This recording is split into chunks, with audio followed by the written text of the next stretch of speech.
Marami ang nagtatanong, sino ang mga smugglers?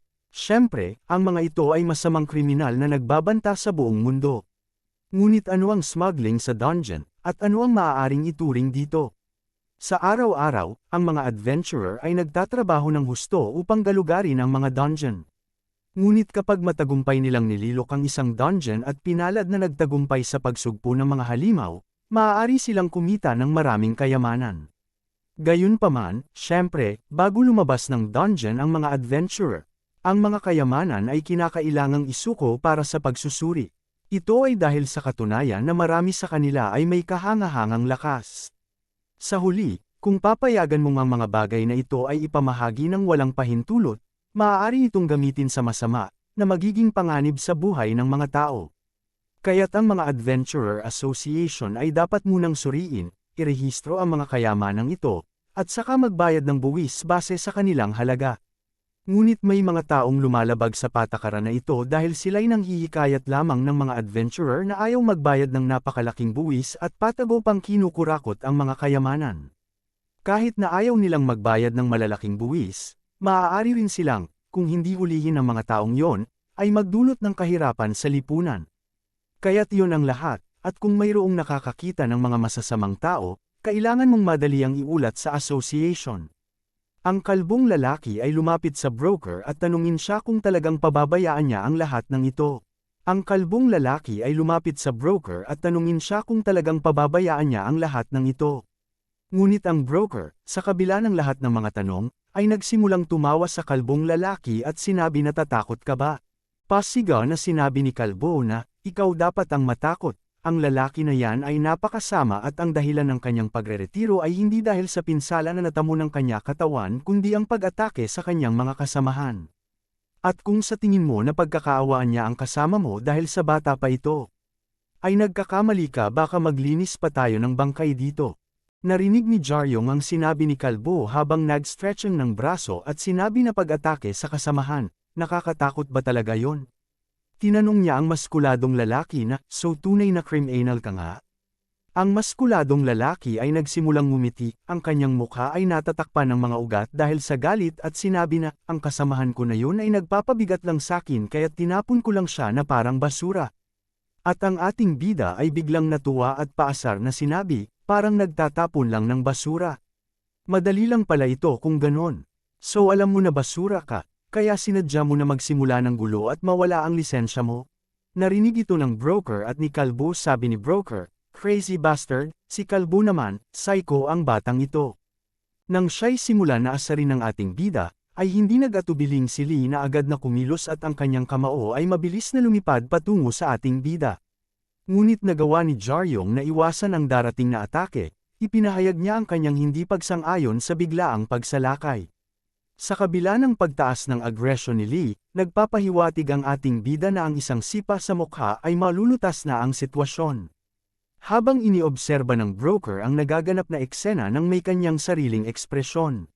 Si Kalbo naman ay naiwan na kagulat na ekspresyon.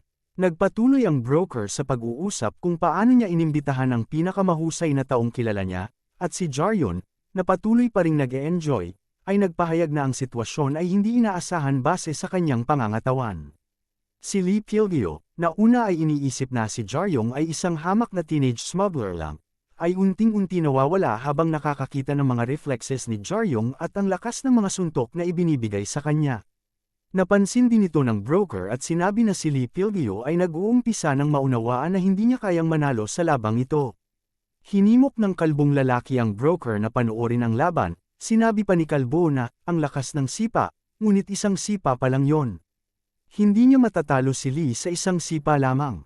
At sinabi ng broker na, yan din ang nararamdaman ko kasi si Lee Pilgio ay isang tank. Si Lee Pilgio, ngayon ay walang damit at puno ng galit, ay nagpuna kay Jaryong na kahit anong pakulo pa ang gawin mo isa ka pa ding batang smuggler. Itinatwa niya na si Jaryong ay walang kakayahang magtagumpay sa buhay maliban sa pagnanakaw. Layunin ni Lee Pilgio na ipakita ang kanyang buong lakas, ituring ang sarili bilang isang tunay na adventurer. Makikita natin na pagkatapos ng pangyayari mula nung nagsanib ang dalawang mundo, nagsimula ang mga tao na magising sa mga kakayahan na lampas sa kanilang sariling mga limitasyon. Ngunit bawat isa ay may kanya-kanyang mga kakayahan at talento, at tulad ng inaasahan, iba't ibang mga nakatagong kakayahan na magkaiba-iba ang uri ay nagigising. Ngunit ang mga adventurers, syempre, ay nag-e-ensayo ayon sa kanilang mga kakayahan at itinatalaga sa mga roles na kanilang gagampanan. Kaya isa sa kanila ay isang tank, kaya't sa parehong oras, makikita natin na gumamit ng iba't ibang teknik kagaya ng bulk up, iron skin, at giant strength. Ang mga teknik na ito ay karaniwang ginagamit ng isang tank. Ang eksaktong posisyon kung saan kaya mo protektahan ang iyong mga kakampi mula sa mga panganib ng dungeon, ay tactical. Ang kanilang papel ay harapin ang mga halimaw ng harapan sa front line. Ang lakas ng kanilang katawan, na na-train sa limitasyon, ay nagbibigay daan sa kanila na itaboy ang mga bala at shells. Gayunpaman, ang mga tanks ng pinakamataas na antas ay hindi natatakot sa malalakas na puwersa ng mga missile na maaaring lumipad mula sa langit dahil sila ang mekanismong depensa ng koponan. Nakatanto ang ating bida na sa harap niya ay isang tunay na adventurer, ay sobrang lakas na kayang sirain ang sahig gamit ang dalawang kamay sa loob ng isang segundo. Kaya't kailangan lang ng broker na buhatin ang kalbong lalaki na nabuwal sa kaguluhan upang tiyakin na hindi siya masaktan. Inisip ng broker na sino man na lumalaban kay Yu Jaryong ay isang hangal, sapagkat iniisip niya si Yu ay isang propesyonal na buo.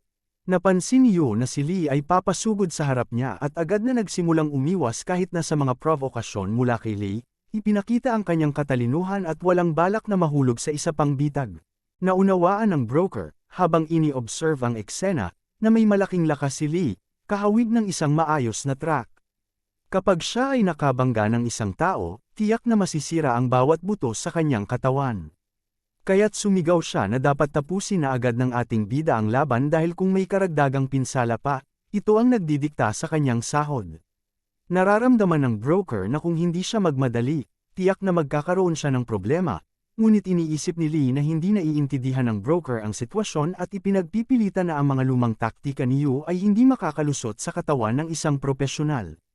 Nahamon si Yu ng laban, kaya't nagdesisyon siyang kumuha ng malapit na tubo, sa palagay na sapat ito para sa kanyang susunod na atake. Masaya si Lee sa aksyon ni Yu, at mabilis itong dumiretso sa kanya ng may galit at lakas, anupat nagbubuo ng hangin sa paligid niya. Naintindihan ni Yu na, sa kabila ng mga paniniwala ng lipunan, may kahinaan ang mga tanks, ang nilalang na kayang magtuon ng malupit na puwersang distraktibong sa isang punto, halimbawa, isang taga-damage na mas bihasa kaysa kanila, ay walang problema sa pagwasak ng isang protectibong barrier na gaya nito. Ibinagsak ni Yu ang tank, nagdulot ng gulat sa mga taga-masid at si Lee na nakahiga sa sahig ay hindi makapaniwala sa nangyari, at tinanong si Yu kung saan niya natutunan ang ganong atake. Sinagot siya ni Yu na, "Saan ko natutunan ito? Di ko alam mga pinagsasabi mo. Di ko alam ang mga pinag-iisip mo, ngunit nagkakamali ka. Maaari ding may pagkakataon nakita mo siya noon. Ang ama ko, ang karamihan ng mga adventurer ay maaaring hatiin sa 4 na kategorya batay sa kanilang kakayahan at karanasan. Mula sa pinakamababang ranggo patungo sa pinakamataas, gemstone, copper class, silver class, gold class. Ayon sa ranggo, may iba't ibang mga benepisyo tungkol sa pagpasok sa dungeon, pagbawas ng buwis, at iba pa. Ang top 100 na mga adventurer ay tinatawag na rankers, at sila ay itinalaga ng kulay na ranggo sa labas ng 4 na ranggo na iyon.